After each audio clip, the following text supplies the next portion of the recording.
Nov nogometni teren bodo preizkusili tudi v nogometnem klubu Crvena zvezda, s katerim so v Termah Čatež konec maja podpisali pogodbo o sodelovanju za 2 leti.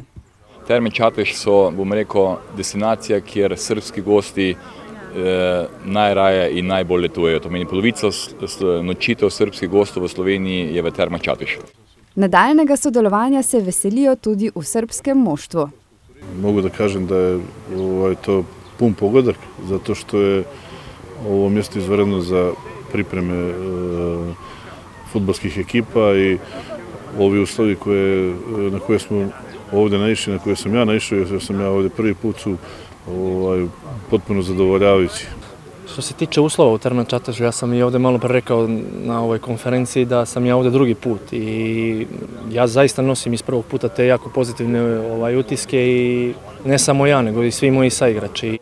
V Termah Čatež bi sicer želeli v Posavje pripeljati do 15 nogometnih ekip. Tako jih bo že to poletje na novem igrišču treniralo kar 8.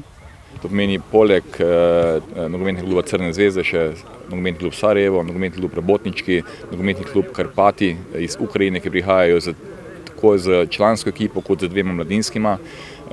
Prihaja reprezentanca Katarja, Azerbajdžan je najavljen, dogovarjamo se za jesenski termin tudi z nogometnim klubom Rijeka, nogometnim klubom Olimpija.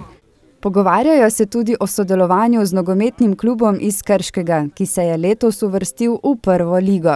Prav tako načrtujejo igrišče z umetno travo. Hkrati so postali partner Košarkaške zveze Slovenije in moške članske reprezentance.